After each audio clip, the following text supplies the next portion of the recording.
Bismillahirrahmanirrahim. Bismillahirrahmanirrahim. Tawakkaltu la haula wala quwata illa billahil aliyil azim. Qala musannifur rahimahumullahu ta'ala wa nafa'ana bi ulumihim amin ya rabbal alamin.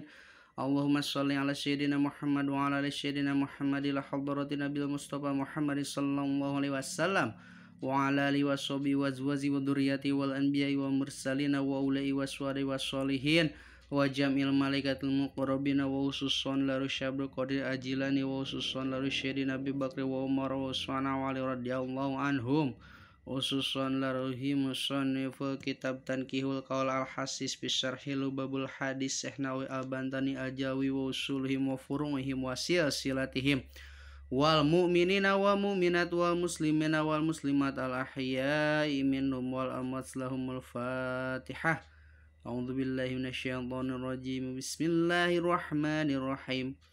Alhamdulillahi rabbil alamin.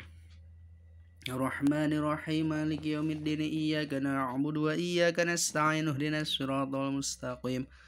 Siratal ladzina an'amta 'alaihim ghairil maghdubi 'alaihim waladdallin. Rabbighfir lana. Amin. Bismillahirrahmanirrahim. Barang lajengkeun kana pangaosan kitab Tanqihul Qaul halaman 33 anu aya kitabna mangga urang samikeun logatanana sasarengan upami katinggaleun hancana mangga tinggal lian wae di playlist. Sadayana teh aya 40 bab. Ayeuna teh bab anu ababu al-isruna ari bab anu ka-20 fi fadilatil istighfar eta tetep dina martelakeun padilahna istighfar. Bismillahirrahmanirrahim. Qala parantos ngadawuh Nabi Kangjeng Nabi Muhammad sallallahu alaihi wasallam likulidain kana basa likulidain saur Kangjeng Nabi likulidain ari saban-saban panyakit dawaun ari aya obatna likulidain dawaun gitu. Eta tetep pikeun saban-saban panyakit dawaun ari aya obatna. Ieu khobar muqaddam mubtada muakhir. Khobarna diheulakeun, mubtadana dipandeurikeun. Nah, gitu. Khobar meunang nyieun tina jar majrur ya berarti khobar teh khobar goer mufrad. Lain khobar mufradnya. Khobar jumlah disebutna teh. Atau khobar goer jumlah ya mah khobar goer jumlah. Wadawa udzunubi jeung eta teh pikeun saban-saban panyakit ari aya obatna. Wadawa udzunubi jeung ari obatna pirang-pirang dosa teh al istighfaru eta maca istighfar. Istighfar menta panghampura ieu teh asup kana fil sulasi majid warna sani bab kahiji wazan istab'ala yastafilu istighfar yastaghfiru istighfaron masdar segatna teh berarti istighfar yastaghfiru istighfaron fahuwa mustaghfirun wa dzaka mustaghfarun istaghfir la tastaghfir mustaghfarun mustaghfarun istaghfir kudu menta hampura anjeun istaghfir teh. Wa qala jeung parantos ngadawuh sallallahu alaihi wasallam kanjeng Nabi Muhammad sallallahu alaihi wasallam likulli syai'in kana basa likulli syai'in saur kanjeng Nabi likulli syai'in eta tetep pikeun saban-saban perkara hilyatun ari aya papaesna sarua ya ge khobar muqaddam mubtada muakhir. Wahil yadudzunubi jeung ari papaesna pirang-pirang dosa teh al istighfaru eta maca istighfar gitu. Wa qala sallallahu alaihi wasallam jeung parantos ngadawuh wa qala jeung parantos ngadawuh sallallahu alaihi wasallam kanjeng Nabi Muhammad sallallahu alaihi wasallam man istaghfara ghafarallahu lahu kana basa man istaghfara ghafarallahu. Man ari sahaning we jalmana istighfaro eta anu maca istighfar ieu si man goparo tangampura saha Allah Gusti Allah lahu ka eta si jalma. Sajalma nu maca istighfar ta Allah bakal ngahampura ka eta si jalma. Wa ing kana jeung sok sanajan bukti si jalma teh faron eta anu kabur mani zahfi atau mina zahfi tina perang. Tuh, kan kabur tina perang teh dosa gede. Perang waktu perang dia kabur eta dosa gede eta teh. Tapi lumayan maca istighfar ka Gusti Allah minta hampura kitu maca istighfar terus dihampura dosana ku Gusti Allah. Wa qala jeung parantos ngadawuh sallallahu alaihi wasallam kanjeng Nabi Muhammad sallallahu alaihi wasallam ma'asyara kana basa ma'asyara.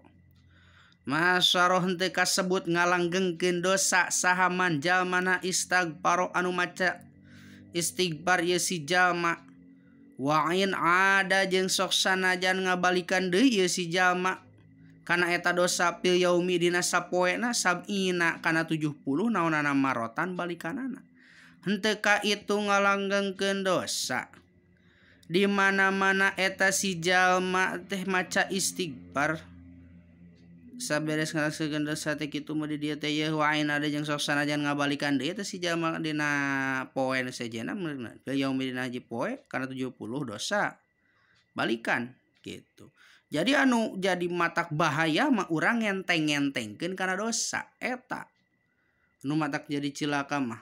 Jadi maehna teh ngagampangkeun kana dosa eta tah jelema teh loba nu teu inget kana dosa. Jadi loba teu maca istighfar. Coba lamun jelema loba inget kana dosa, hariwang kana dosa, maca istighfar sok sanajan manehna dosana gede.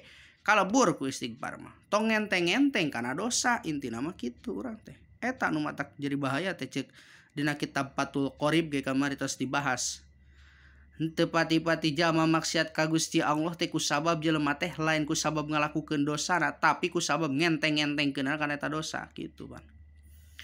Lajengkeun waqala sallallahu alaihi wasallam jeung parantos ngadawuh sallallahu alaihi wasallam Kanjeng Nabi Muhammad sallallahu alaihi wasallam man istaghfaro kana baca man istaghfaro. Man arisaning wae jalma na istaghfaro eta nu maca istighfar ieu si jalma ba'da dunubi dina sabadana beres ngalaksanakeun pirang-pirang dosa. Goparo tangah hampur saha Allah Gusti Allah kata si jalma. Pahuwa mangkari istighfar teh laha kana eta dosa atau pikeun ieu dosa teh naon teh? Kafaratun eta jadi kifarat atau kifaratun eta jadi kifarat. Jadi ngiparatan nutupan ya istighfar teh kana dosa tuh penting ya istighfar sapoe minimal atuh sanggeus salat istighfar teh baca 5 kali gitu inget baca waqala jeung pantos kada usah sallallahu alaihi wasallam Kanjeng Nabi Muhammad sallallahu alaihi wasallam idza kasura di mana-mana loba naon ahadukum salah sayjina aranjeun kabeh Iza kasura di mana-mana loba ahadakum ka salah sayjina aranjeun kabeh naon aldunubu pirang-pirang dosana.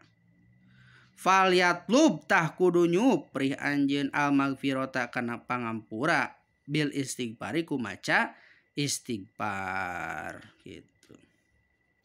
Iza kasura ahadakum ieu jadi maf'ul ieu jadi fa'il jadi ieu fi'il diheulakeun maf'ulna dipandadikeun fa'ilna. Waqala jeung pantos ngadawuh sallallahu alaihi wasallam Kanjeng Nabi Muhammad sallallahu alaihi wasallam idza kasurat sedikana basa idza kasurat saur Kanjeng Nabi di mana-mana loba naon dunubu ahadukum pirang-pirang dosana salah sahiji aranjeun kabeh fal yastaghfir tah kudu menta ampura aranjeun kabeh atawa anjeun Allah ka Gusti Allah. Di mana-mana anjeun ngarasa loba dosa kudu ngentah hampura anjeun teh ka Gusti Allah ulah cuek-cuek wae ulah ngagampang-gampang kana dosa ngenteng-ngenteng. Waqala jeung pantos ngadawuh sallallahu alaihi wasallam Kanjeng Nabi Muhammad sallallahu alaihi wasallam al istighfaru ari istighfar teh yaqulu eta ngaduruk ya istighfar al dunuba kana pirang-pirang dosa. Kama taqulu saperti yen ngaduruk naon annaruseuna al hatoba kana suluh al yabisa anu garing ieu suluh tuh. Istighfar teh ngaduru kana pirang-pirang dosa sapertikeun seuneu anu ngaduru kana suluh anu garing gitu. Beak langsung istighfar mah. Waqala jeung balas ngadawuh sallallahu alaihi wasallam Kanjeng Nabi Muhammad sallallahu alaihi wasallam kasurat ari kasratul istighfari ari ngalobakeun maca istighfar tajlibur rizki eta narik-narik kana rizki. Ngalobakeun maca istighfar teh eta matak narik-narik kana rizki gitu maksudna. Waqala jeung pantos ngadawuh sallallahu alaihi wasallam Kanjeng Nabi Muhammad sallallahu alaihi wasallam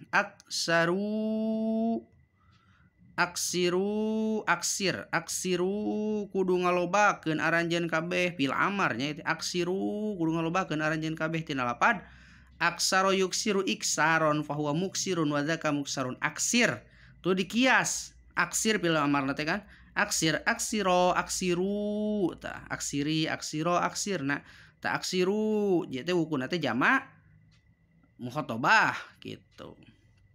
Aksiru kudu ngalobakeun aranjeun kabeh gitu. Fil amar tina fil sulasi majid warna awal bab kahiji wajan af'ala yuf'ilu aksaro yuksiru kudu ngalobakeun aranjeun kabeh minal istighfari tina maca istighfar paman mangkari sahning wae jamana aksaro tuh fil madina aksaro anu ngalobakeun ieu si eman min hutina ieu maca istighfar ja'ala tah ngajadikeun sahallahu Gusti Allah lahu kana eta si jama min kulli ghammin tina saban-saban kabingung wahammin jeung kana saban-saban kasusah parjan kana jadi ganjaran. Sajama anu ngalobakeun kana maca istighfar tah Allah bakal ngalobakeun pikeun eta si jalma ku sabab eta maca istighfar teh tina pirang-pirang tina saban-saban kabingung jeung tina saban-saban kasusahna teh jadi ganjaran. Wa rizquhu jeung ngarizkian Gusti Allah ka eta si jalma teh. Wa razaqo jeung ngarizkian Gusti Allah ka eta si jalma min haitsu la yahtasibu tina atau ti arah-arah anu henteu disangka-sangka ieu arah. Jadi meunang rizki anu henteu disangka-sangka min haitsu la yahtasib eta ngan min haitsu la yahtasib teh. Al-babul hadi wal isruna fi fadilati dzakarallahu taala wallahu a'lam bissawab.